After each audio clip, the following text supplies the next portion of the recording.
Welcome, everyone, to Ladder Daily Digest. We honor creators. And last week, we introduced our audience to Maurice Campbell. Randy, Tim, and I visited with him. And Maurice is in his 80s, and he has so much experience, so much of a wealth of experience that we thought we'd get more details from him. I think he definitely supplied us with a lot more details. And we're going to get him back on soon to talk about his more of his Mormon experience and his mission experience and other things related to the church directly without free energy or aliens being part of it, unless he thinks that Elder Holland is an alien or something I don't know, but yeah, see, I wanted him to give us some of those details on this alien stuff. And that's right, name names. If he started to sway off, I'd bring him back. Wait a minute. No, let's talk. I wanted to keep him on track because, dang it, I wanted to know about those aliens he talks about. And he did. So there's some answers in here that I wanted to hear, and I think you'll be intrigued to hear as well. That's right. Just like that show with Mulder and Scully. What's the name of that? X-Files. Something Files. Yeah. X-Files. Just like that, I want to believe. There's a poster that says, I want to believe on his wall. And so I do want to believe. But I'm not quite yet convinced. But Maurice does name names. He does talk about people tangential to all these areas of things. And so you can look up a lot of the names that he says. There's Wikipedia pages. There's information that you can get more information out. And so we'll start the show and we'll see what happens. Yeah, get your popcorn ready and kick back to watch this. I think you'll be intrigued.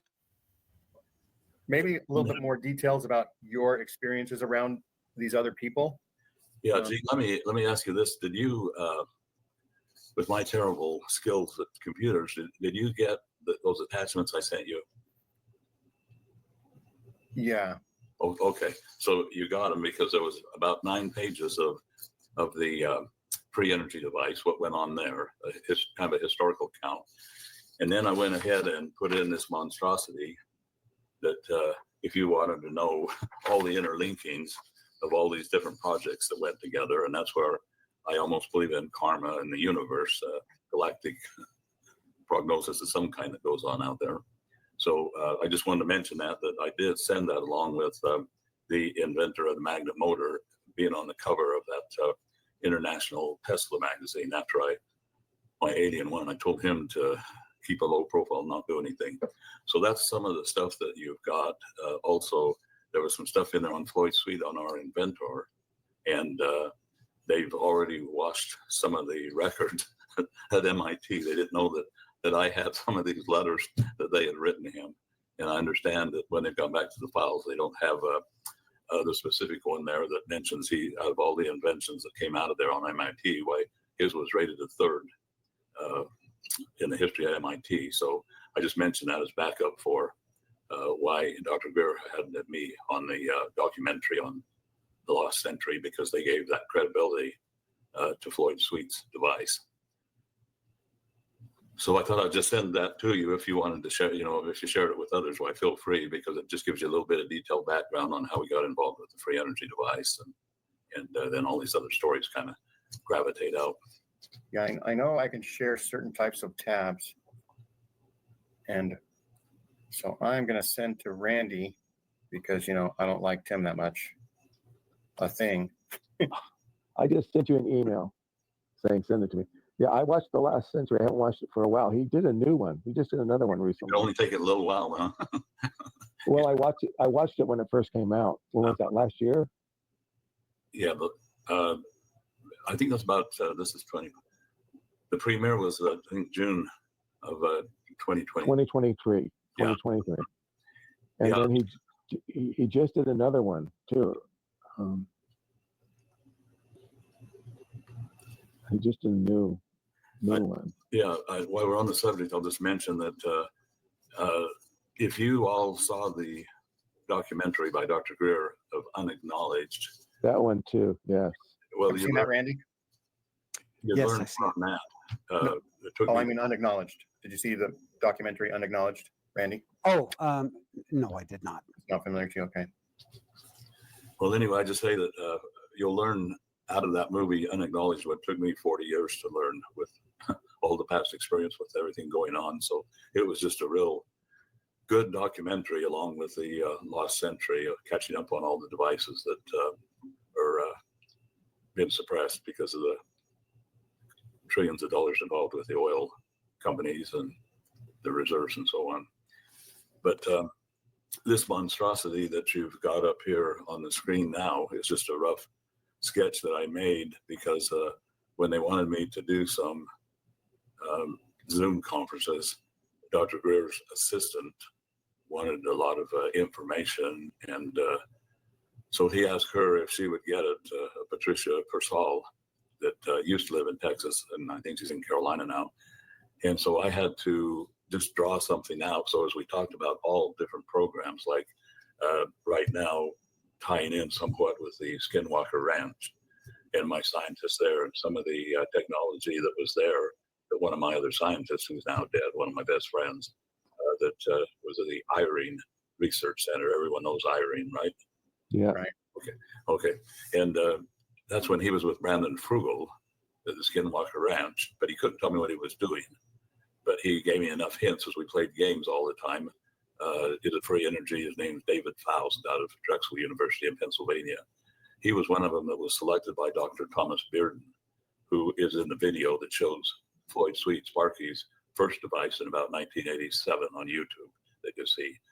Dr. Bearden was out of the intelligence community, and he handpicked Dave Faust from Drexel, and another free spirit was Moray King that went to the Iron Research Center that you see all those books on 0-point energy. They were both close friends. When I went for the documentary filming 2 years ago, Moray, he was at the airport with me, and we both did the filming on that. He lives in Provo, Utah. And you guys know of LDS, so I have to tell you, he's the only one. He's a Jewish fellow, but he's the only one that ever got a refund of tithing back from the church that I know. Wow. Wow. Yeah, he went after it with his wife, who was a member of the church. Wow. Kind of funny at the time that, that he got him to refund. I don't know what he uses.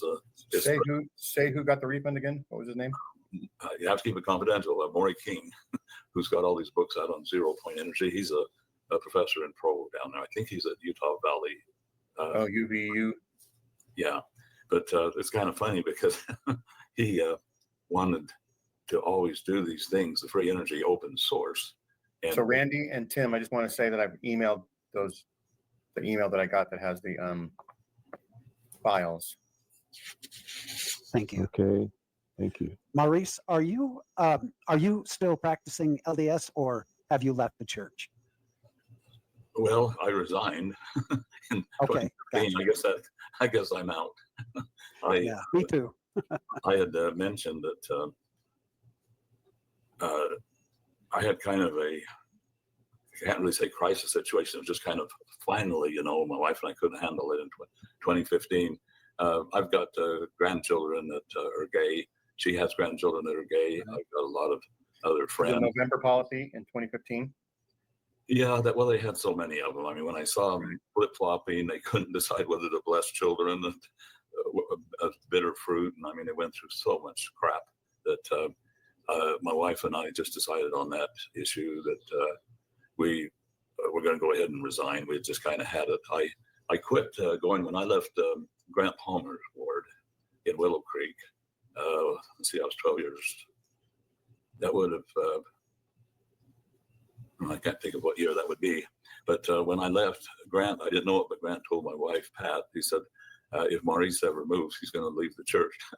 And he concluded that I was just holding on and trying to placate the family and all the ward and that I was going to, and you had all your friends there. But I've been long gone for quite a while because I had been asked at one point to speak at one of the groups at Sunstone, and that was the last Sunstone meeting I went to. But I ran into a good friend of mine. I went to school with Ted Wilson, that used to be the mayor of Salt Lake City, and we were good friends. And when I ran into Ted there, he said, "Hey, what are you doing?" And I said, "Well, I'm talking on some esoteric topic about how to stay in the church or something." And he just laughed. And I said, what are you teaching? And he said, "Not really anything." And he says, "But just do as you're told. That's what you got to do." And he walked. Oh gosh. And so I've been such a thorn in their side wherever I've been since I moved out of Grant Palmer's ward at Willow Creek Country Club area. That's right. You're the one where they almost were mailing you the acceptance of your resignation before you mailed your resignation in. Well, I was pretty well, yeah, they had to have had a file on me. I have to backtrack a little bit to my brother, because when they excommunicated my brother over a period of about 7-8 months, and they claimed activities unbecoming a Christian, whatever that means, the polygamous friends that he had who were embedded in the church records department that are undercover, they don't know, told him that they had a file on him up there at the church office building with a red tag on it. I guess that's what it is. And they had to have done the same to me, because with Grant, I was editing all his papers, his books, and I'm off to seminars with him, and I didn't keep any of that hidden. And because when we did resign, finally, 2015, I mentioned it took 5 days snail mail. And so if you can, in this day and age, just think that you went and put your resignation in the mail, and in 5 days it was back at my house. There's just no way that it's going to go that fast unless they were waiting for you. And Grant had asked the general authority, Gene, that you mentioned his name this morning. Denuzio Boucher. Yeah, and Grant asked, Brother Busha. Grant asked him outright if the general authorities were pushing on his excommunication, and he said yes, it was from the first presidency that they wanted him out and gone. Well, you figure that I spent probably 20 years with Grant, going to lunch every day and all the seminars. I was with him on his some of his TV programs, and we just hung out all the time. And then again, editing his books, his papers, and all the things that we had going, as well as some of his other friends that were historians, which is another irony of karma of the universe.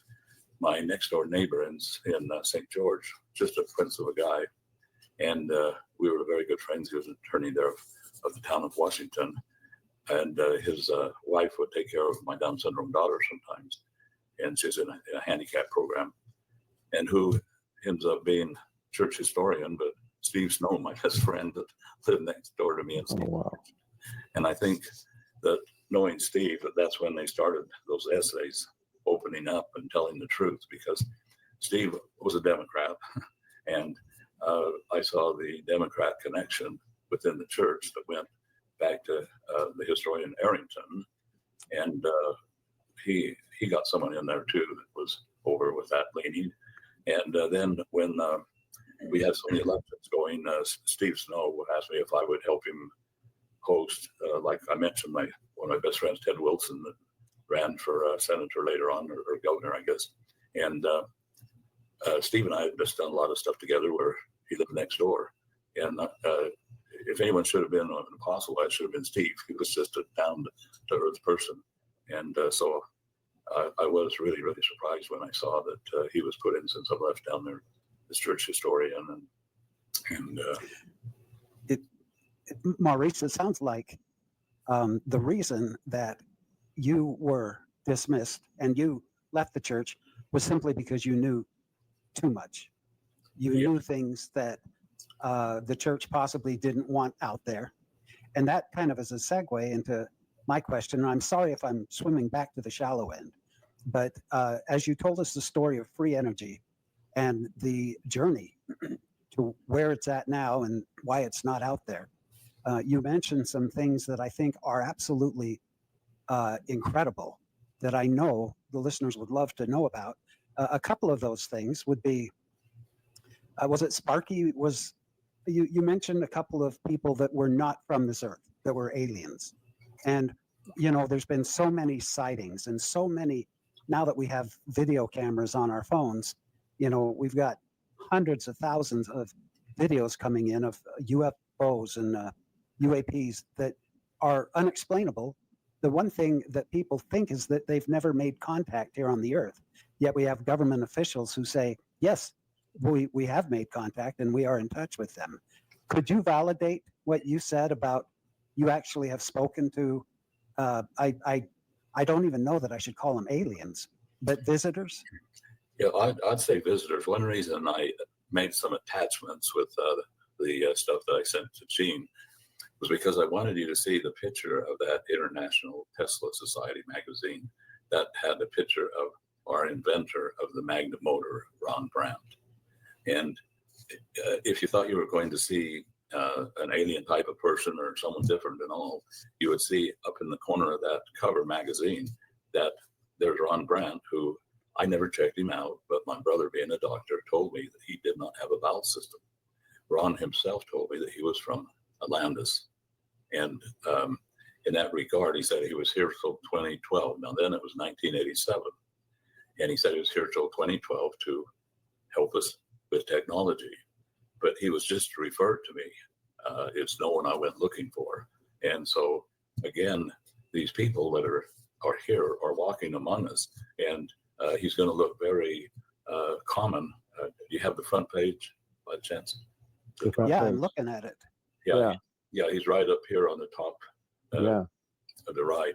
Again, he smoked like a engine on the train. I mean, it just, I thought he was going to die of cancer first, but he was just very, very normal. And yet, when my brother told me about the bowel situation, I remember then that my trip took us a couple of days to get him up to Oregon, where we hid him out. And I never once saw him go in the restroom. So the person on this slide in the upper right-hand side, sort of, is that person that you suspect could be, you call them something other than a visitor? Well, they call themselves, some of them call themselves walk-ons. Ron didn't call himself an ET. He just said he was from Atlantis. So he didn't get a scholarship from Earth. He had to walk on. Actually, I think he went through a regular birth because he had some brothers and things too. Okay. But I should backtrack just a little bit in that regard to tell you how normal these people are, that you don't realize it. When I have in that paper that I've sent you, it's got about 9 pages about how all this got going with Sparky. And my real worry in life was that I was going to have to put Ron together with Sparky from MIT. And I thought this is going to be one real embarrassment, perhaps, because Ron, as I mentioned, didn't even know how to spell electric when I was forwarding his mail for him. And he said, Maurice, how do you spell electric? The name of his company was Brandt Electric, and we're down on the Verk. And then I'm seeing just this common looking person with a terrible chain smoking habit. And I'm thinking, oh man, what if he's going to do the magnet motor for us? And what am I going to do with Sparky? Because Sparky was just very, very intellectual when you got to questions. And I'm going to put these two together, what's going to happen. And I mentioned also in our conversation previously that when it happened, finally, I had to put them together over the phone conference call. They just spoke at the highest quantum physics level. And yet, oh my goodness, he didn't know how to spell electric. And then when I never had any real introduction to him, I was just sent to pick him up by my brother. Maybe he only knew how to spell electric using Reformed Egyptian, didn't know the English spelling. Well, I don't know, but I was in a panic mode about an embarrassing time I was going to have. And then yes, and it turned out you were the rube. Yes, because also when I said to my brother, why do I have to go get him? Well, there's an earthquake coming, he said. And I thought, oh, wow, I'm meeting someone I've never seen before. I'm driving 300 miles. I'm taking him all the way up to Prineville, Oregon, and hiding him out because the black helicopters are coming in because he's using tachyon beams for his medical equipment that he's using. And this dude doesn't know how to spell electric. And he can forecast earthquakes just like a hurricane. Yeah, I mean, even better, because that earthquake was at Northridge. Oh, the Loma Prieta quake, 1989. Yeah, and I remember my wife reminded me what park that was, the Candlestick Park. They told him not to go to. And he and Philo T. Farnsworth's grandson, both of them invented the earthquake equipment. They were only off 6 minutes, and they predicted that 6 months before it happened. So it fits within the My warranty. goodness. And so that's why I had my eyes open when the earthquake came just 3 days after I got him out of that Leverkusen Zions Canyon area. And it was one of the larger ones that they've ever had down that way. So I had all these things about Ron Brandt that I just questioned at the time. But everything you look back in retrospect, and then it's kind of an aha moment that you remember things that happened and things that came along. He told me if I ever wanted to know what was going on, I should follow up with the Galactic Federation. And he had a lot to do with what was going on in the Galactic Federation. But see, a lot of these people, we were separated, we were doing different things. And so again, all this is going back in retrospect and seeing what happened and having those aha moments of what took place and what was going on at the time that you didn't realize. And So in 2012, Maurice, did he depart and did he go back to, you're saying Atlantis, are you talking about like under the sea? yeah, but you got, Atlantis, everybody knows where Atlantis is until you put them all together. And they've got all different places from the Bermuda Triangle to, I've seen some over in Malaysia and all kinds of different places. And I don't know where Atlantis was. I think more about Plato and over in that part of the world for me personally, So he could be a walk-on from inner space rather than outer space. Well, he actually was born here. He was actually born and served in the military. Oh. And did training in electronics in the military. That's what I found out. But the other person that I told you about, we called Ron Alien 1 and called this other little dude Alien 2. And Alien 2 was the one I mentioned to you that was very unhappy with his body. He claimed to be a walk-on, that this is the only body he could get at the time. And again, I spent such a short amount of time with him.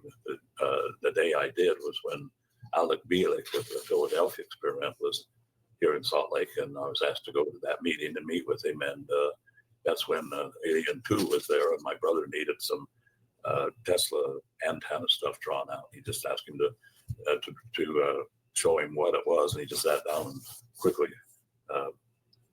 wrote out the whole system of the Tesla antenna, how it would work, and all the different things. And you just never believe it when you took a look at the poor little guy. He really did get a bad body. I'll say that much. And my goodness. And is he still around, or did he depart as well? Have no idea. Everything, even Ron Brandt, when they killed Sparky in July of 1995, I go back again. My brother was November of 94 when he got the very, very aggressive cancer and was gone within a few months. So that was November 94. And then Sparky was working with Ron Brandt on the motor for the car. And Sparky then had the energy device, which was kind of on a breadboard type thing, plexiglass, nothing hidden. It was down to the size of a cigarette pack. I never got to see that because they killed Sparky about 6 months later, July of 95, when we were supposed to pick it up at his house. Then he went from Sherman Oaks, where we were dealing with him, California, to Desert Palms, where that's where they killed him off there a few hours before we were to pick the device up and try to bring it to market. So I never got to see the final one. When he had it down, what I understood from him was the size of a cigarette pack. That would actually propel a full-size vehicle. Oh, more than that. Let me go back and explain the free energy device, because it had kind of three different aspects of it. One is it's world's worst weapon. And that's why the irony was Dr. Greer, in some of his documentaries, has mentioned that he has seen the paperwork on free energy and that it had a higher security clearance than the H-bomb. And that's unbelievable, because I did not have another security clearance when I left the Navy years ago with the Admiral Staff. I had no more clearances, but yet that security clearance for the free energy is higher than the H-bomb. That's because it's world's worst weapon. You can actually cause earthquakes with it, cavitate the earth. That's why the ETs have been so concerned with us, with the atomic features that go along with interrupting space and all the other problems. And of course, all that you're probably aware of with the situation at, I was trying to think of that town when that other one went down. It'll come to me later on. Anyway, the device can be used for something that's bigger than the H-bomb. It's also used as the propulsion unit for the UFOs. I have a hard time getting that into the new UAFs or whatever they got them under now. UAPs. UAPs, yeah, I'm still with UFOs. And as such, it's becomes a time machine. And where I learned about that was with my inventor, Sparky. One day he treated me like Plato and his student. He kept asking me, Maurice, what is this? And I'd say, well, it's this, it's an energy device, it's this, so forth. And he keeps saying, it's more than that, it's more than that. And finally, when I got the answer to him that was correct, I said, it's a time machine. And he said, yes, and don't ever forget that. So what was important to Sparky was not that it was the energy device as much as it was a time machine. And so when you go back to that device and it's turned on, then you just keep adding to it. It's kind of a hard concept to pick up. We're so used to, I got to go get some more energy for my house. I put in another air conditioner, or I need more energy over here. I got to get some more energy to pump into it. And when I go back to that basic premise that you see with Floyd Sweet's device, that 1/3 of a millionth of a watt. So again, not a millionth of a watt, but 1/3 of a millionth of a watt puts out 223,710 watts of power. And it's on a pigtail, so that when you've struck it off with a 9-volt battery, the barium ferrite magnets that are in it have the fluxes going, and that sets up the energy field inside, and it becomes a gate. It's a gate to catch the scalar waves, and scalar waves are much, much faster than the speed of light. And this is how the UFOs travel. They don't travel the speed of light, they go with the scalar. And interesting enough, that's the problem that we got, and that's where Dr. Greer is out, trying to get them to not weaponize the scalar waves, because that's what the government has done. That's how they knock down the UFOs, Right. using the scalar waves. Correct. Well, that's the gate that Sparky's using to catching those scalar waves out there that make his unit work. And that's where it's that self-perpetual oscillation that goes on there.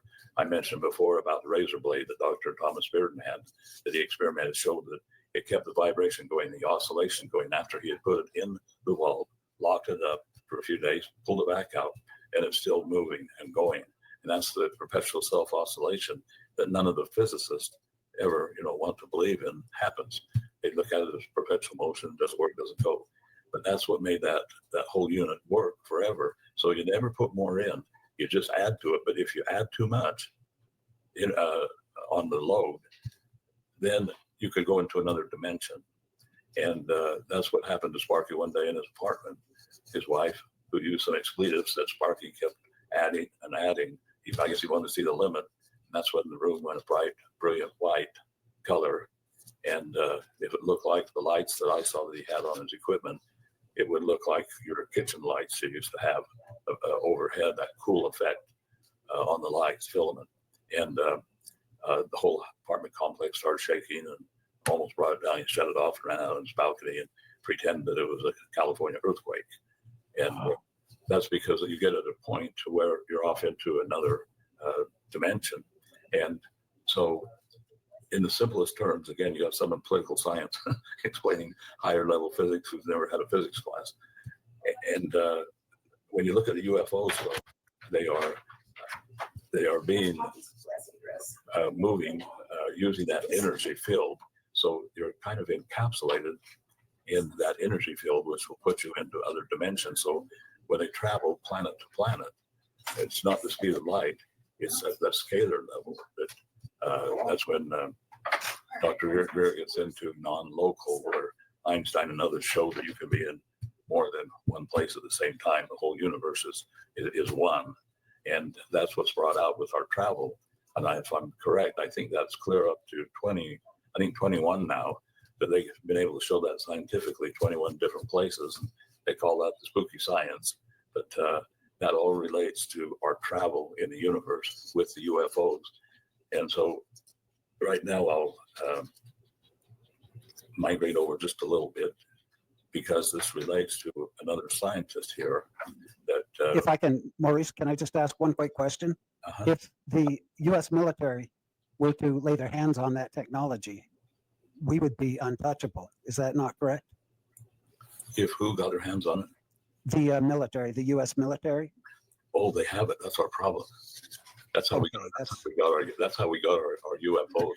They've had it since 1954, and that's what I say. If you see these Oh, documentaries, gotcha. if you see these documentaries by Dr. Greer, you'll learn more. If you saw those, it's taken me 40 years to learn because 1954 they had conquered anti-gravity, but it's interesting that Dr. Greer said where a lot of our own UFOs are being made are here in the Salt Lake area, out there at Dugway Proving Grounds. And he said that's where they had 1,300 miles underground of facilities that are there, that he's been there and has seen it. And Oh gosh. so, yeah, that's a big problem. Dr. Greer is out there saying you're making a mess of everything because the ETs are upset that they're getting knocked down. That's why when you see them, a lot of times you see them and you don't, because with Reagan on the Star Wars, that's what that was all about. But he was hinting about Star Wars is that once they get our equipment, which is the scalar waves onto them, and that's a little bit of what took place at Roswell. It was a new weapon system that brought down those 3 vehicles at Roswell in 40, 47, 46, whatever. And consequently, this is where they have the bodies, the alien bodies that they've taken to Wright-Patterson-Field. And these are Bob Lazar with Area 51 that blew the whistle out there, that they have bodies. And some of them they've still kept alive. And you'll get into your other stories too if you Google in, might be, I don't know what they would call it, the tall whites, but they claim they keep a group out towards Area 51, even as a community out there of tall whites that are there. That kind of funny. They've gone to Nordics? times. Pardon? The Nordics? No, these are the tall whites. They're kind Oh, of Mike.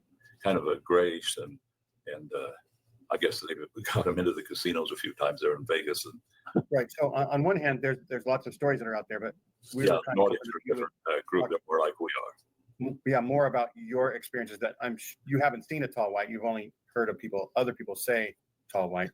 But Yeah, and so we can refer people to the documentary, right? I really would too. That one that kind of starts you out and gets your interest a bit is Dr. Greer's first one. The very first one is serious, but for me, if you watch the Unacknowledged documentary, and then if you went ahead and I'm biased, I guess, with the Lost Century that I was in, because it goes into all of the free energy devices that have been suppressed, and in that regard, you start to understand why all these people have died, and trillions of dollars with the oil companies and the oil reserves. And we could have had this. We've been a century of waste and Right. of our whole environment and all, because Tesla, he had his cars going clear back there in the 1890s and all. He had battery operated. And so all this suppression, which Dr. Greer shows in there, they've even, hydrogen seems to be about the worst, I guess, probably because it's the cheapest, but those guys seem to get killed off very, very fast. And I think we might have had one in Provo, I believe, that he went by the wayside real fast after he had his hydrogen car. But Dr. Greer's documentaries has a few of those in. And it gives you a whole picture of those 2 documentaries there of what's going on, the money that's going into the black skunk projects. Now that's up on the screen right now is the T. Henry Moray, which I was going to get into, that was here in Salt Lake City. And that's a actual Article. Yeah, I don't know what Desert News or whatever, but letting you know that it existed back in the 1930s. And this is the laboratory where my first wife lived contiguous with it. And T. Henry Moray, the Russians shot him in his laboratory in there one time, and they tried to kidnap him in New York. And when you see some of these good newspaper articles, why you're able to come up with the truth of what was there. I think he was putting out about 50,000 kilowatts, I believe, and he was doing what Tesla was doing, putting his coal down into the ground, and using energy from the Earth. Some of my scientists that I had working with me actually worked at the T. Henry Moray lab. I got in there before it got all knocked down. My brother and I did, and T. Henry Moray's son, we thought he was going to shoot us. He had his hands up above his head at the door, and then afterwards we talked our way in, and then he had a rifle, a gun up there, a shotgun. And so we made it in and saw some of the equipment. Another irony is that a partner of mine later on, when I was involved with resorts at Park City that I was doing, my other partner mistakenly bought the T. Henry Moray lab and didn't know it, bought it to have a subdivision here in the Salt Lake area. And he ended up going to the hospital later on with kind of a leukemia, and had a terrible loss of his hair and everything. And so this energy device was different from ours. I think it had some kind of a radionics in it or something in there that took my partner and really did a job on him. So he's been healed as of late, but I thought he wasn't going to make it with that process. Now, keep in mind that's because of his exposure to it. Yeah. For the lab. Well, the sad thing is, T. Henry Moray's son, Dr. John Moray, could never duplicate his father's work. Dave Faust, that was my other scientist partner from Drexel University, he told me that Moray had put all his notes in lemon juice or something, or whatever they used to do, and it had all dissolved. And when Moray died, there was nothing they could follow up on. And so John Moray got his PhD, his son, and tried to duplicate it, and was never able to pull it off. But he decided to sell his dad's laboratory when my partner bought it, not knowing what was in there. And he was never told or warned that there was something radioactive. And consequently, John Moray, of all things, once he sold it, then he turned my partner in to the environmental people. And my partner lost about 10 million, I believe, that all the money he had made that went into cleaning up that area. I met him just months after he had bought it, and they had already done everything, meaning they even took books and buried them. And one of the Tesla coils went up to the Utah State University, the professors there. And some of the professors there found out about me and my association, and they felt real bad that they wanted me to have some of the stuff too, that they sprayed varnish or something on that Tesla coil. And I did whatever they did to take it up to Utah State University, but they wanted me to have some of those artifacts also. If my partner would have known the value of T. Henry Moray's stuff, he could have sold that on the internet and recouped a lot of his losses. But I asked him one day, I said, man, you should have sued his son, John, for doing what he did, sold you that without telling you anything about it. He's such a nice kid. And he just says, they're both on Social Security, he and his wife. And so he did nothing and just lost all that money, and then had to go in the Huntsman Cancer Center for therapy for quite a while there before he got taken care of. So anyway, that's what that article was there, the T. Henry Moray. And again, the Irene Research Center in Provo was set up to duplicate that. That was the Black Project. Then they used a cover of cogeneration down there. If you ever went by, it was cogeneration plan. And so that's when the government got involved with us and asked us if we would stop and consult with the people working on the T. Henry Moray device. And that was what Dr. Tom Bearden had picked David Faust out of Drexel University, and also Moray King to be in those meetings. And so when we got there, they'd lock the doors, and the Campbell brothers were meeting with them.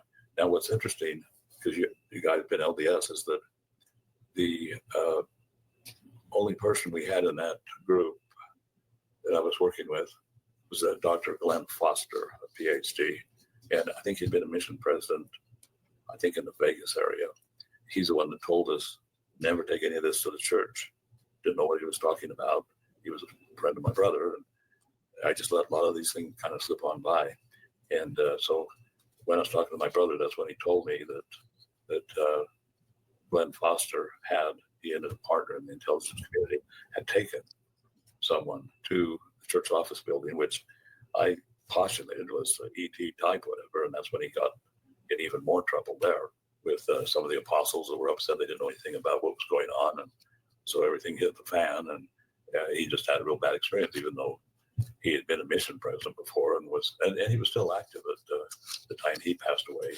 And it was a warning we had, though, regarding the free energy and things that were going on, that the church couldn't handle it. I don't know what they have going there. Dot comment all this, because sometimes you think they have their own, like the Knights of Columbus, they have their own military. I had his PhD at the University of Utah, and I think computers and such. He was over a lot of the security up there. And he went and as a favor, he was asked to go down and help the church on something on their security. By the way, I'm the brother of Jared, if you were wondering. Probably wondering. Yeah, that's the way I introduced myself when he came to my ward. I'm the brother of Jared. And he was in shock, and he said to my brother Jared, he said, why do they need all this equipment, all this military equipment down at the bottom of the church office building? Maurice, do you know anything about all this equipment down there, weapons and things? And I said, no, I haven't heard a thing about it, but I was privy to all that going on. What's the church doing about it? I have no idea. So a lot of my information is all secondhand, and I just piece together. It goes on and goes on. So we learned that we just kind of kept quiet, because even when they excommunicated, the people on the council were so interested and curious of what was going on. Because they were saying activities on becoming a Christian. One was a dig that was by the Manti Temple that Apostle Peterson wheeled down in his limousine and closed that down for whatever reason. I didn't have a chance to find out what my brother was doing on that dig. But what finally got him was he worked with the polygamous people a lot because of his association running an underground railroad, getting young girls out of polygamy and so forth out of his clinics that he had dealt in other places. But there was going to be an assassination attempt on Spencer David Kimball, and he told his friend that was over security up at the place in Olympus Cove here in Salt Lake City, and there it went to the corner of the 12, and my brother went to visit with them. And I remember when he came to my office, he was just devastated, because they accused him of being a polygamist. Then they said no one could have the kind of information you've got unless they're a polygamist too. And they ended up excommunicating. And then they took him down to the bottom of the church office building and offered him a quasi job. At least they wanted him to go undercover for them. And he facetiously said, well, what if, with tongue in cheek, what if I had to have sex with him? And they said, oh, well, that's okay, brother. You're excommunicated, so it doesn't matter. And that's just devastated him. He just, that did him in. But Maurice, can I, you said something that really hit home with me. A few years back, there was a report of these tall alien-like people in the mall at Las Vegas. And I think you brought that up. And this whoever is so good at cleaning things up, because there were eyewitnesses to the event. The police responded, and they had it on video, but somehow everything was swept under the rug and the witnesses became silent. So that makes sense, what you said about them being tall, white, and spotted in Vegas. Is that what you're talking about? I'd have to get more detail. There was an incident where Do you remember about how long ago, Randy? it's been probably 2 years ago. I mean, it was all over the news that witnesses claimed that there were aliens in the Las Vegas Mall, and that they were tall and light colored. Randy, you're muffled on your microphone. I can't. And so you said in Vegas, and what was it in Vegas? It was a shopping mall, and there were police, helicopters, a lot of witnesses saw these tall, light-colored men or aliens of some sort, and it somehow has all been swept under the carpet. But there's video of these people or whatever they were in the mall, and all the witnesses have gone silent. Yeah, well, I think that that would probably be correct, because I can't remember the name of the town, but it's been kind of a humorous thing when they've gone into the casinos, and so they've kind of passed for people like ourselves, but yet they still have a kind of a different shade of skin color. Now, what relates to this a little bit is, does anyone know of Joe Firmage then? Of the Joe? No. He was worth $1 billion, and he was big with all the computers and things, I guess, in the 1990s.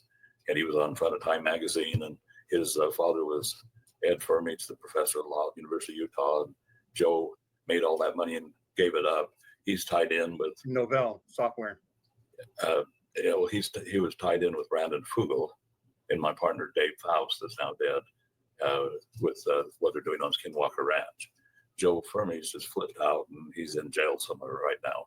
And the guy he's kind of like from another world when you get talking to him, but he's flipped out psychologically and has been a real mess. Well, one of my other partners, Joe, owed him money, so he went and closed out his estate. And one of my other partners was with him when he closed it out. And who showed up? But what Randy was mentioning was, he said a tall, almost grayish type guy came there, and they caught him trying to get the hard drives off some of Joe Firmage's stuff. Joe Firmage had the trisomy gyroscope that we're working on that was part of the Skinwalker Ranch, which looks like part of the propulsion unit of the UFO. And that was designed off the skin of a UFO. And that's what I had, that I've got my partners working on, that was given to me. But the thing that interested me is that when Joe Firmage's estate was closed out, one of these people showed up that sounds like what I mentioned to Randy about the ones that were in Las Vegas. I've never seen one, but the way my partner explained to me how he was tall, and he had another word for his skin, almost like a dead type skin on him. And so anyway, they caught him, and the guy hurriedly left, whoever he was, but he wanted the hard drives off Joe Firmage's equipment that he had there.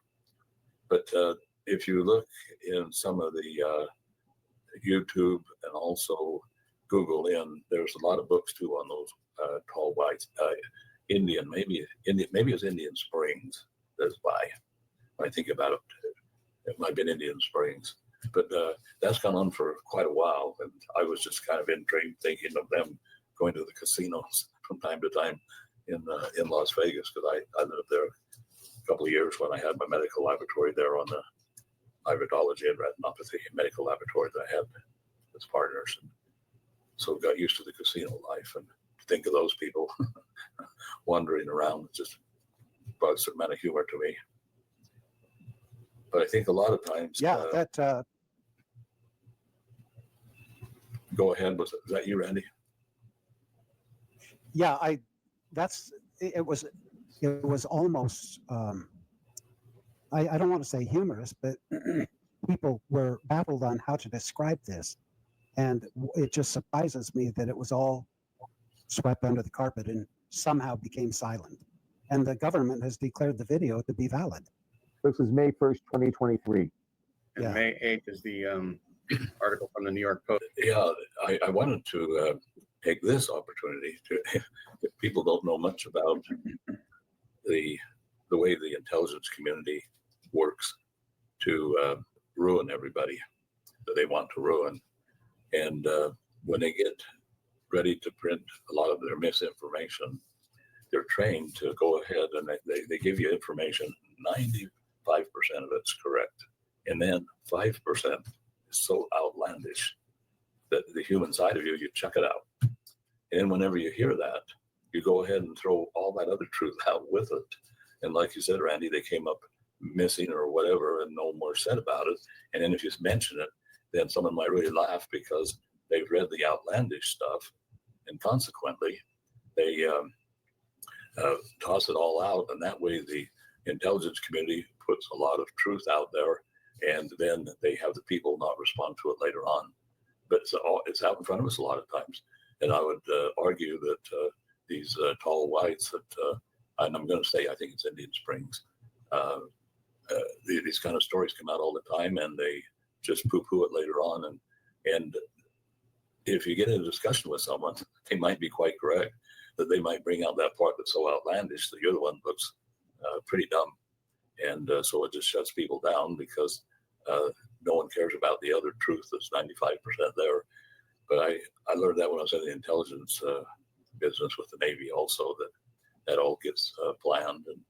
And when I was supposed to be in that documentary, Unacknowledged, and they moved me to the next documentary, was over that, I think his name was Richard Doughty, but was the acronym was a FOSSI, Air Force investigation team of all the UFOs that have gone down.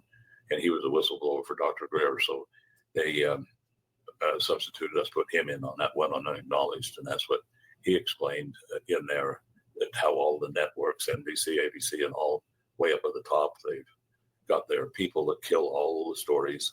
And that's why when you hear Linda Moulton Howe with her books, The Strange Harvest and so on, that she has, and where she's a journalist out of Stanford and quite a straight arrow, she did the same thing. They promised her all the information and she would show them things. And then when it got ready to publish, they kiboshed the whole thing. And she couldn't do a thing with what she had seen and what she had experienced.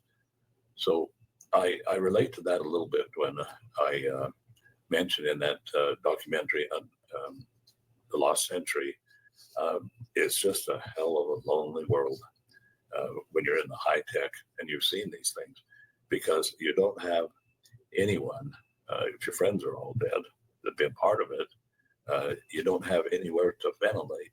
And when I look at that free energy device, and I'm thinking, it's now 2025, and I was involved and it existed in 1987 and 88 on the YouTube videos, and there's Dr. Thomas Bearden saying, this is historical. He's a nuclear physicist.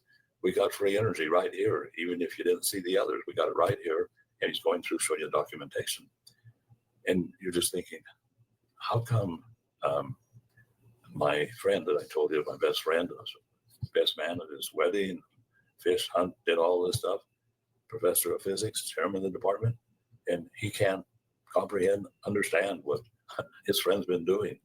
And it's so bad that when you read that 9 pages that I sent you regarding Sparky's device, I blow the whistle on my brother Jared, because he was over all the top secret out at the Air National Guard.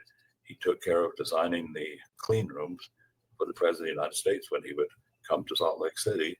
He was heavy into the crypto, and that's why he had a good time with Sparky, because Sparky was into that part, and I'll explain in a minute. And yet my brother Jared, my brother that was a doctor, we couldn't talk Jared into even going to California with us to see Sparky. I mentioned we made 12, 13 trips across the desert before we finally saw it.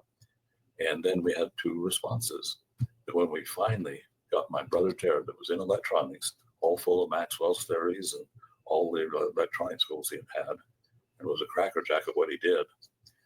When he saw the device, he went into depression, and he didn't say a word from Sherman Oaks to Barstow, California. And my other brother and I thought we had offended him because he wasn't talking. And then the first things that he uttered out of his mouth was that he said, I've wasted my whole life. Once he had seen free energy and the fact that you could design this, $200, you could have all the energy you ever wanted. It never had to be charged. Nothing other than it's going to go and you add to it.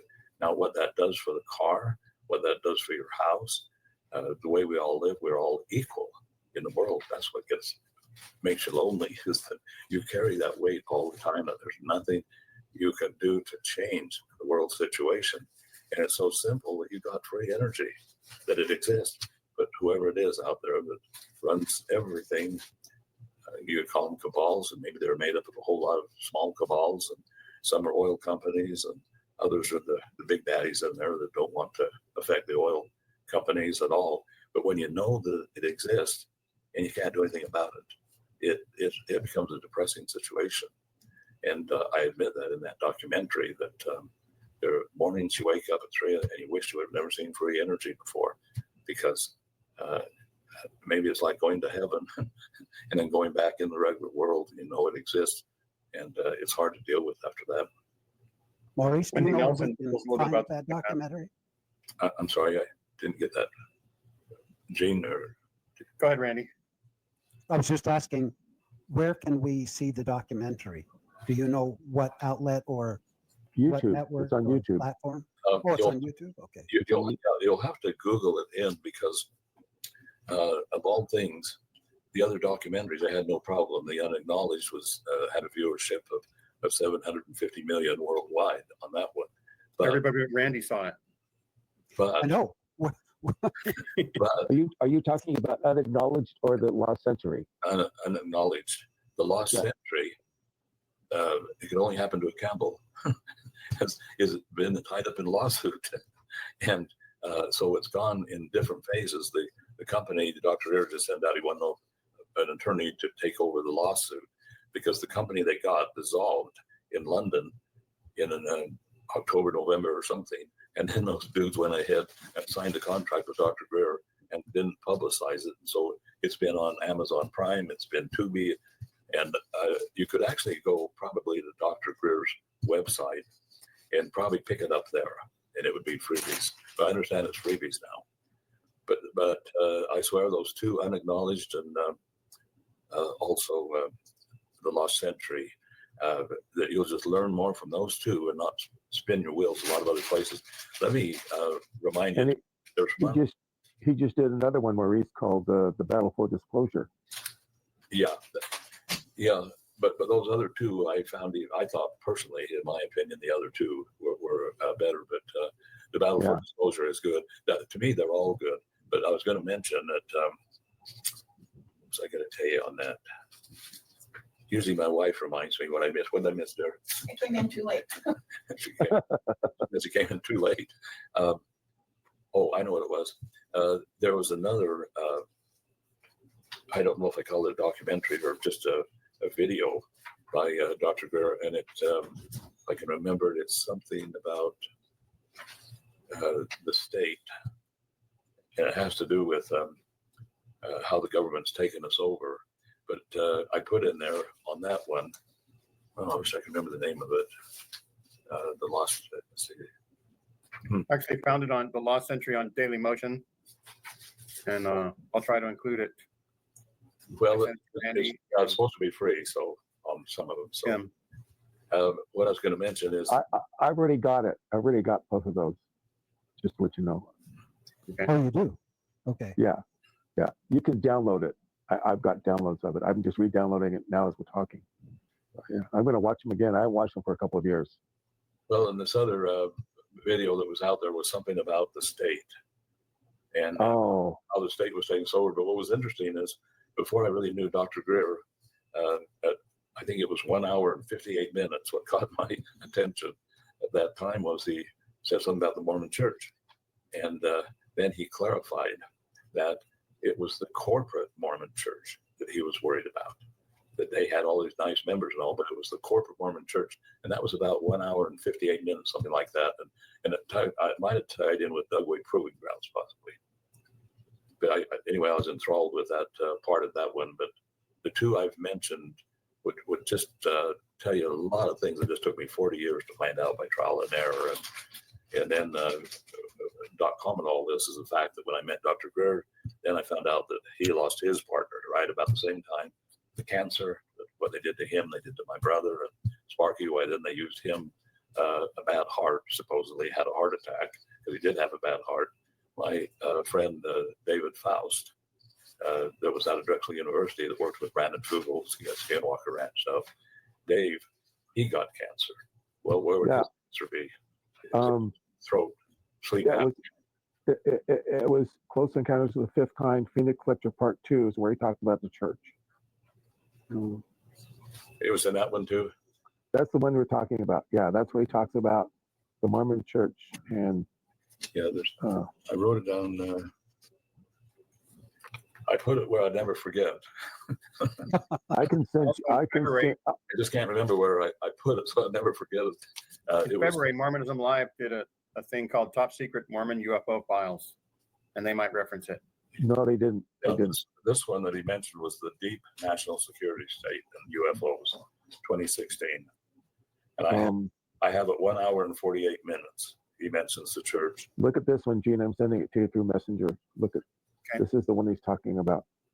But that's what caught my attention, because then when my nephew said what he did about to my brother, Dad, why have they got all this military equipment there? What are they doing? You know, what did he see? A-15s or something? I don't know what he saw, but it really bothered him. And that's when my other brother, Jared, called me.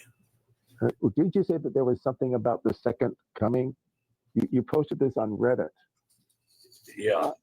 About another group that is racing forward, and this group is headed by one of former class, the Mormon corporate empire, a breakaway group. And do you want my speculation? Yes, please. Yes. Pat, do I dare speculate? I don't know what you got in your mind. Please. Who had the false Christ come in? Yeah, go ahead and tell me, because I forgot. Oh, my wife forgot. Yeah, one of my other partners was here that's tied in with the church, and I kept playing.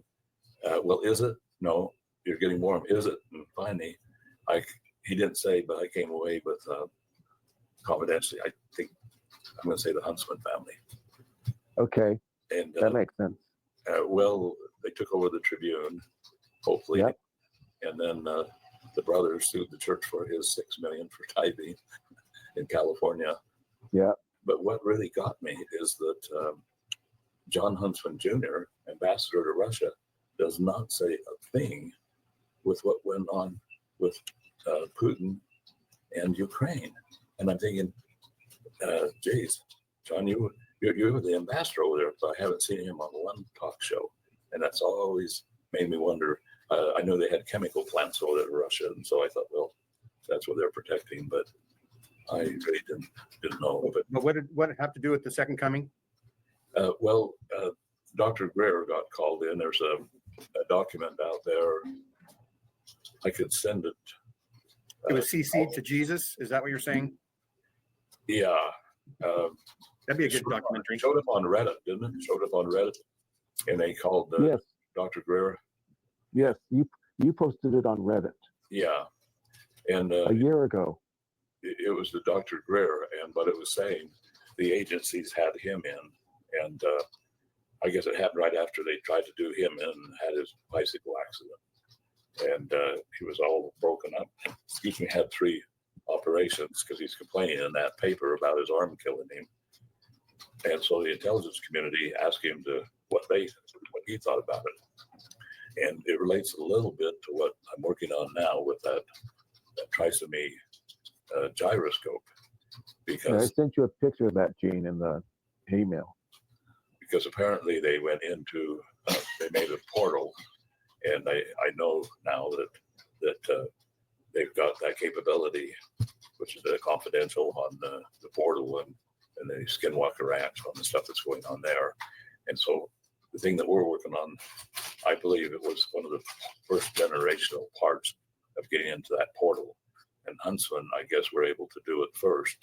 And so, according to what the intelligence community told them in Cheyenne Mountain over there to Denver, was that they were claiming, this Mormon rogue group, that one of the family was the return of Jesus, and that they wanted to use that to go public with the Jesus coming back. And according to Dr. Greer, they actually took pictures of these monsters coming out of the portal when they opened. Wow. Because you know what, that's what we don't realize. It's kind of interesting to me when I say I look back in retrospect, and even scriptures by Joseph Smith, some of the things that he has said from time to time, that conditions that exist and so forth. And in this case, when Jesus says that in my house are many mansions, I go there to prepare a way. When you get into the whole situation of dimensions, then Right. it only makes sense to me that just like I'm with you guys, you go with people that you enjoy, that you like, and we're in a certain dimension. I look at that for the future, that some people want to be like Trump. Well, they can go ahead and be like Trump if they want, stay in that dimension if that's what turns them on. So I look at that in a situation that Huntsman's did it, and then for whatever reason we're going to exploit it with the second coming of Jesus. And the intelligence community, that's what got me is, why were they asking Greer what to do? And he said to them in the article, he says, you know that they're not ETs, you know, they're just people from another dimension that they're dealing with, and they're going to have some real problems. It's kind of funny. See, I didn't know that this had gone on at first. And so when Dr. Greer's assistant found out, I was talking to her for some reason about this trisomy gyroscope that I've got, that I wanted to get some venture capital to try to move forward on it. And all of a sudden I got a call back from Pat Purcell, and she said, Dr. Greer said, whatever you do, do not turn that on. You know? And he was panicking. Well, I can see why he was, because he already was dealing with this other message that had been sent to him, dealing with the intelligence community, that they'd actually had monsters that they had filmed coming out of portals that they'd opened up. And see, I would have thought that the second coming of Jesus was more related to the Las Vegas story where they saw tall white people, because everybody knows that Jesus was a tall white guy, probably from Utah. well, because if you go to the Shroud of Turpin, okay, you find out that dude is 5'8", blue eyes. You know, that's what's on that Shroud of Turpin. So that's right. You make Dr. Greer look tall, I have to say. I saw a picture of you and Dr. Greer next to each other. Well, it's an optical illusion you see in there. Look like Mutt and Jeff. And my best friend was 6'5". So when you see me as best man at his wedding, it looks like Dr. Greer and me together. You attract tall guys. Yeah, they want to protect me. They want to protect me. See, even Gene attracts ugly guys. Stephen Greer's talked about how the fourth estate or the fifth estate, the press has been bought by the CIA and the FBI, and that whenever a story comes in about UAPs, UFOs, that they do their best to kill it so it doesn't get out to the public, things like that. Yeah,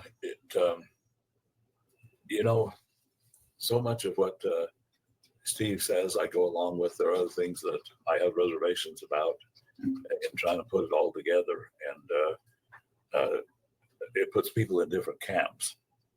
And I noticed that Dr. Michael Sala, everybody knows him, I guess. No. He's on exopolitics. He's a political science professor, but he has exopolitics going, and he has all his people coming behind the scenes talking to him. But I was really surprised because I didn't know that he and Dr. Greer had enough in common. And I'll be darned if it looks like they're kind of bound together, I think, on some of their programs that they're doing on the television and all. And, Strange bedfellows?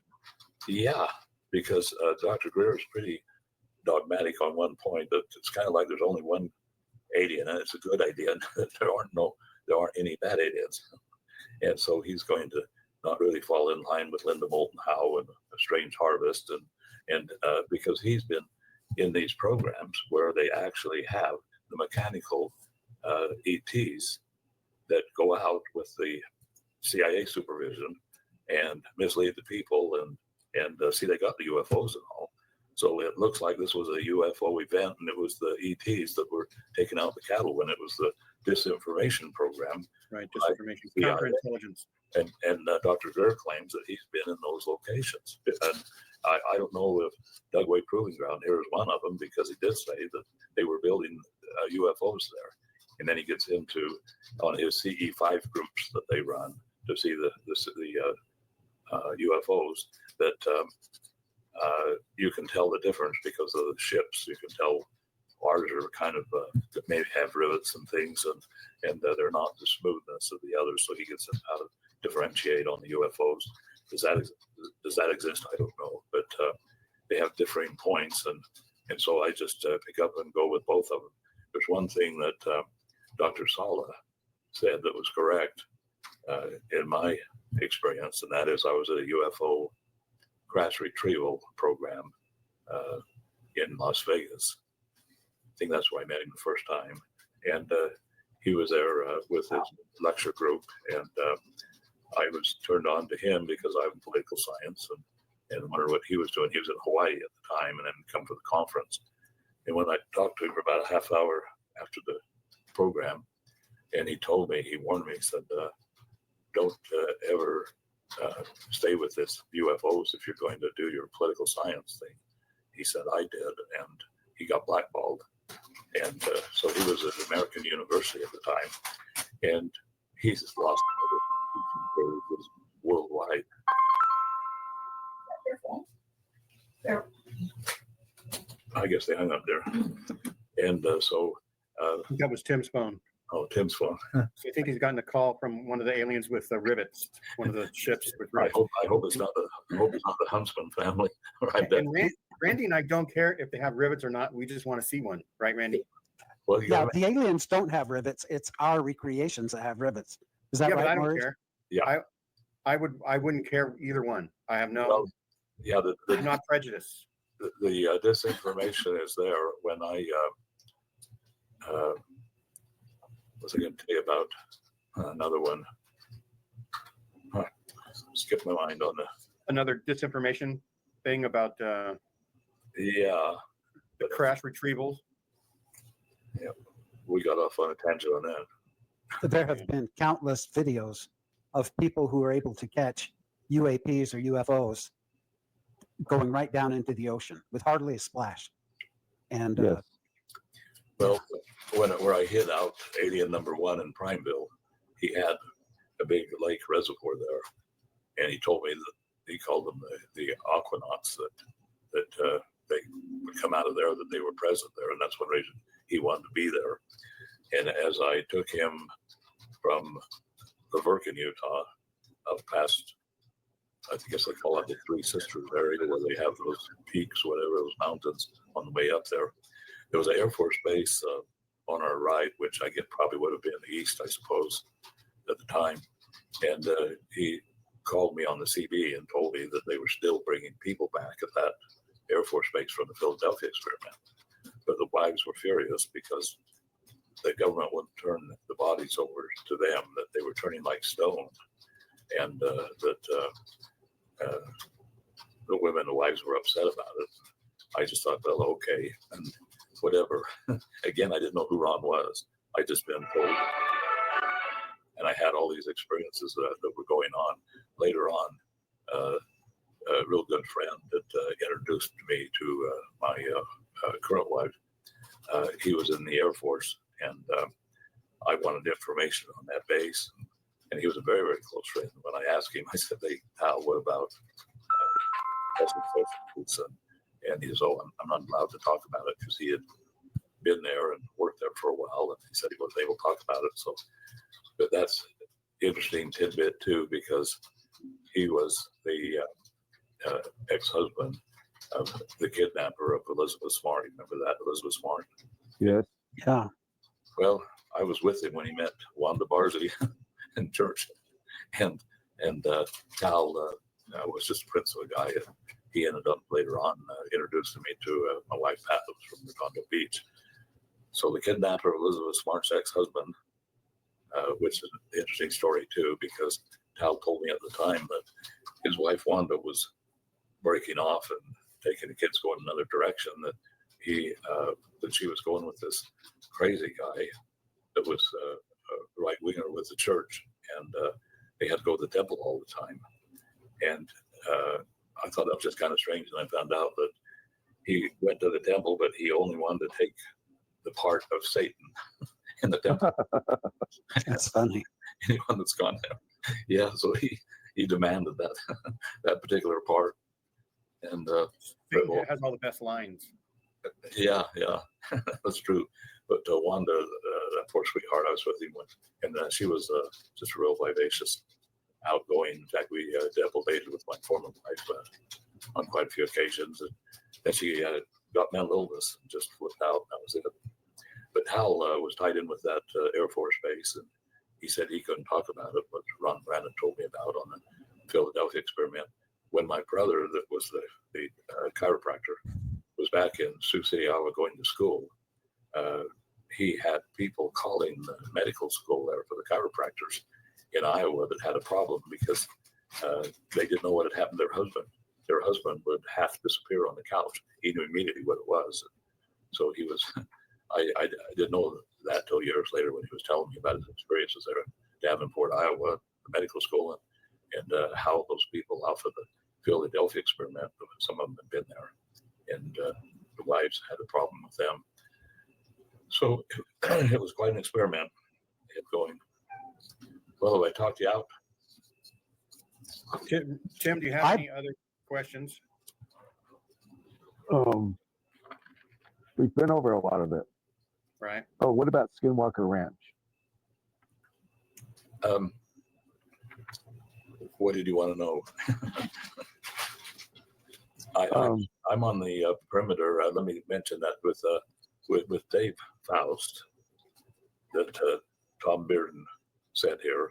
Then Dave and I became best of friends, and he stayed in my other townhouse we had for about a year and a half. I had keys to his house and helped him out many occasions, and he was tied in with also the cold fusion with Hal Fox from Salt Lake City, now deceased. But Dave, what's interesting, had sleep apnea, terrible case of sleep apnea.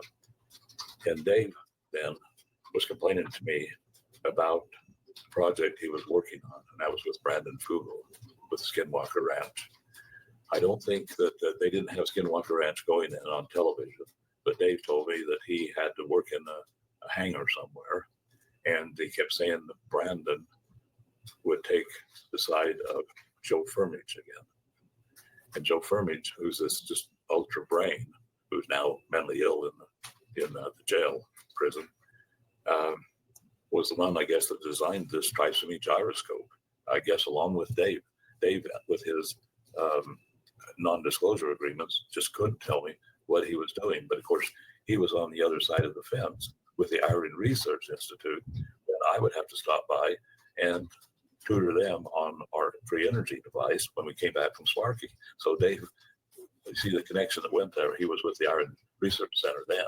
Then he went with Brandon Fugel.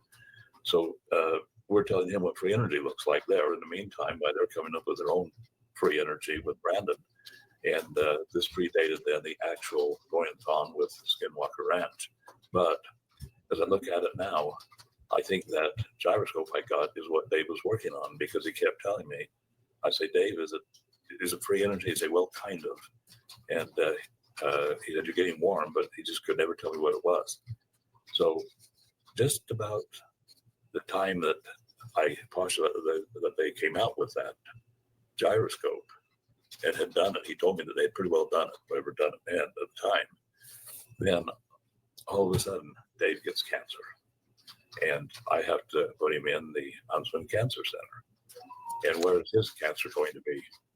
His nasal area, sleep apnea, see, is where his cancer is. And so the bizarre thing is that after 6-7 months, to backtrack, so he's in there at the same time that my other partner that bought the T. Henry Moray lab and got cancer off of whatever he was doing there, which wasn't put in him. You know, I think it's from T. Moray's equipment, and I didn't see anything clandestine in that. But he and Dave were in the cancer center at Huntsman here in Salt Lake at the same time. So Dave calls me after about 6 months and says, "Hey, Maurice, you pick me up. I'm healed. Everything is just fine." Wow. And he's all excited. And I'm excited, thinking, well, if I had any paranoia, he's healed. So I'm 20 minutes away from his, where he's located, Huntsman, to my condo here at Holiday. And I go to pick him up. And when I go in, after about 5 minutes, they came in and said, Mr. Campbell, they'd like to see you back here in his room. And I go back there and I find out Dave has got 6 weeks to live. Oh, wow. And I thought, wait a minute, Dave just called me and said he was healed. And all of a sudden, in 20 minutes, he's got about 6 weeks to live. I had keys to Surprise. I had keys to his house, and so I'm tied in with a lot of the stuff that he's doing, and still trying to figure out what's going on. And so a few blocks away from me is a nursing home where they put him into that, and that was it. Dave got upset with me while I was at the hospital because I quickly said, well, Dave, we got to do A, B, and C, and get your affairs in order, because he was from Pennsylvania, and he only had a daughter and wasn't married, and so he said, Maurice, you're trying to put me in the grave already. Of course, he was all hugger-muggered over. He just found out after he told me he was healed. So he goes into the nursing home, and I never hear from him again. I'm not invited to a funeral. Nothing. In fact, a professor at BYU called me and said, Dave's got some of my equipment at his house, and would you let me in?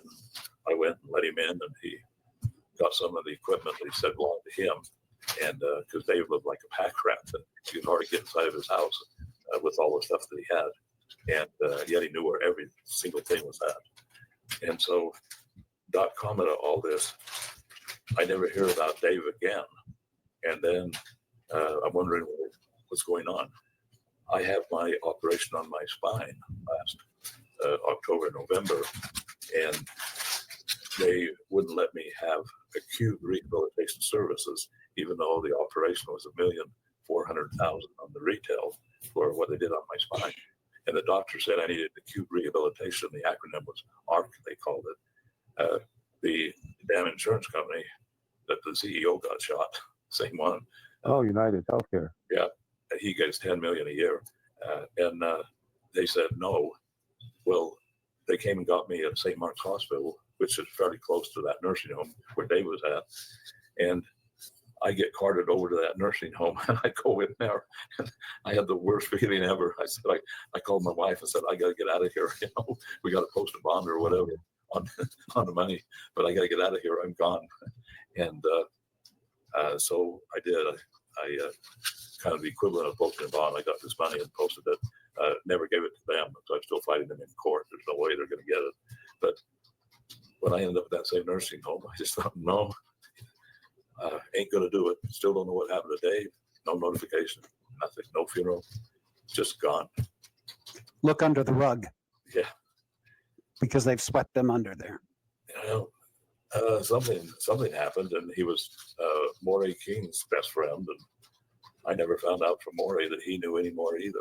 He was down in Provo when the nursing home was here, but strange situation. Wow. Yeah. Wow. Hey guys, I have Yeah, Randy got thoroughly the card enjoyed out. this.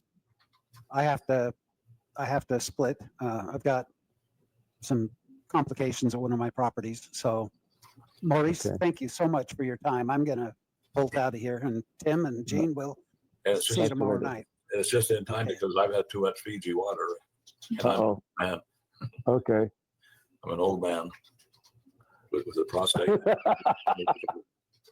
Yeah, that thing. Yeah. Mm-hmm. Yeah. And I think I think this was what Lehigh got. Isn't this the Leahona? yeah, Right. Right. in metal form, and who would have it but the brother of Jared? Yeah. Right on. Yeah, that's And what do you call this equipment? well. This is a trisomy gyroscope. There's 3 gyroscopes in there, and some of my scientists that are evaluating this that turned Dr. Greer on this, they I call it hocus pocus. They do all their hocus pocus, and they claim that this has got consciousness to it, and they actually communicate with it. And that's a whole other story. Sometime we'll get into. But Wow. I feel like these people, whoever they are out there, that don't want a lot of these things to come forward. That I think I've been zapped with something similar to the Havana syndrome. That with this other operations I've had, my leg got all swelled up and full of water, and I had all kinds of problems. And whenever I would get on the desktop and had messages coming to me, working with my other partners out there that are tied to them, Skinwalker Ranch and others, then sometimes my leg is just really swollen up, and last time it felt like a horse had kicked me in the leg. I haven't done anything on this for probably 3 months now, and my leg is back down, and I seem to be coming along, walking on it okay. But whenever I get a call on Signal, and frankly, I think Signal is the most unsecure telephone call in the world. I'm sure Oh, definitely. the CIA's got a funnel, and they just love the idea that people think it's secure and everything that you've got does all the work for them, goes right into their computers. And my other partner still use it, so I just say okay. But they're tied in with a lot of their crystal stuff, and some of them are even tied in with some of the same program that what runs with that Skinwalker Ranch also is that Blind Frog Ranch, looking for the Spanish gold.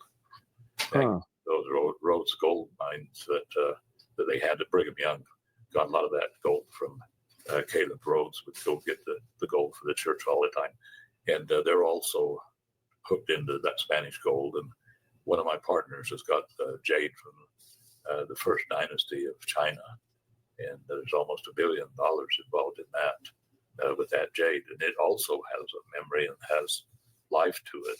And then he's had some doctors fly out of China that have come that didn't even want to look at it because it's got a life of its own, and call them cursor. They're afraid of it. Yeah.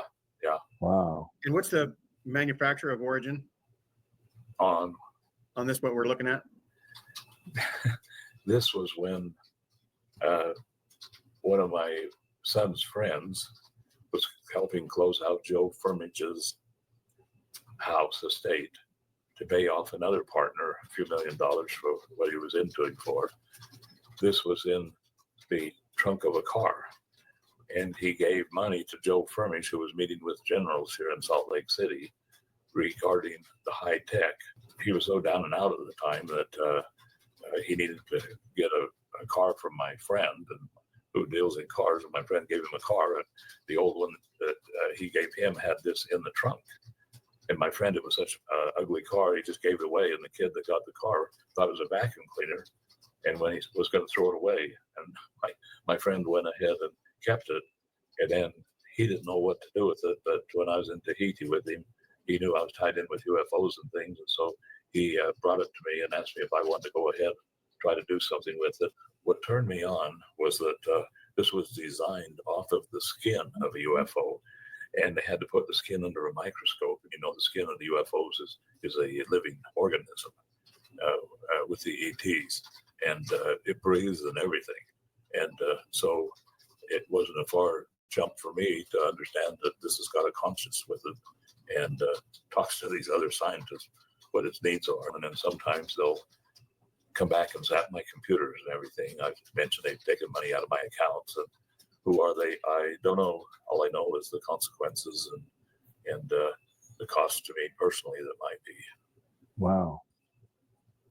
But when your car comes off the frame at 80 miles an hour, and you got screws that are screwed into your brand new tires on your Mercedes Roadster that I was restoring, one of their most expensive Roadsters. And so those tires are a lot of money, and the screws were put right into the sidewall, so you got to replace the whole tire. And then when they take my computer, my wife's computer over, and then they shut our cell phones down so we can't even get our passwords.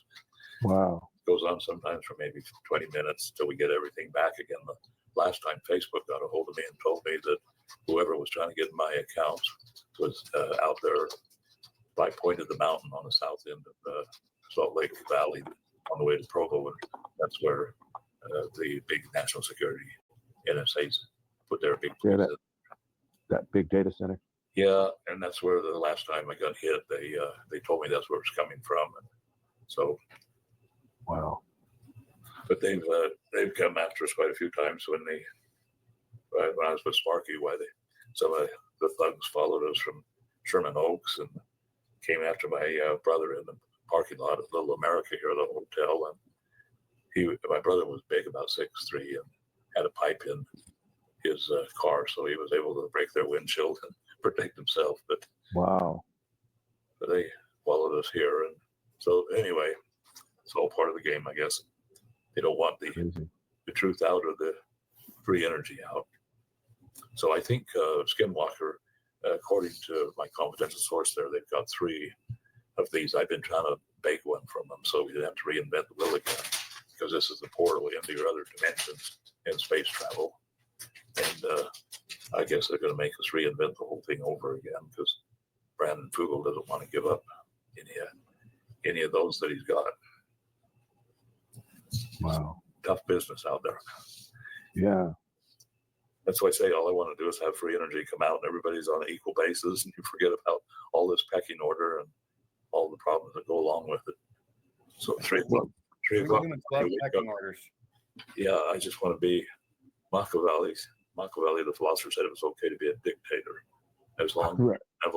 you're benevolent. I Right. won't be Machiavellian dictator. I'll be benevolent. Just give me a chance. There you go. Okay. Well, Tim, Sounds good. we've been on for almost 2 hours, and so Yeah. Thank you so much. Really we'll let appreciate it. Maurice go. Yeah. I am feeling my age as well. That to end the show. Thanks so All much, right. Maurice, for coming on the Thank show. you. Okay, well, thanks for the invite. I'm hoping, Talk Maurice, some that more. we can. You all we have a can- good one. I'm hoping, You Maurice, too. that we can have you back to just talk about your Mormon journey. We have little bits and pieces over the last couple of times we've chatted, but I'm hoping we can get more of your Mormon journey, because that's fascinating. And probably part of that would be your connection to the Elizabeth Smart people. You know that even though it's tangential, And, it's and, the, still mo- and the most wicked man in the world, Edgley, in the presiding bishopric that brought about my divorce and lived next. yeah. We can dig up the dirt. Yeah. to Look that. at dirt. To that Yeah. bishop. Yeah. Okay. All right. Yeah. So thanks All everybody for watching. Thank Have you. a great 2025, and we'll see you next time. Bye bye. Wow. Wow. Wow.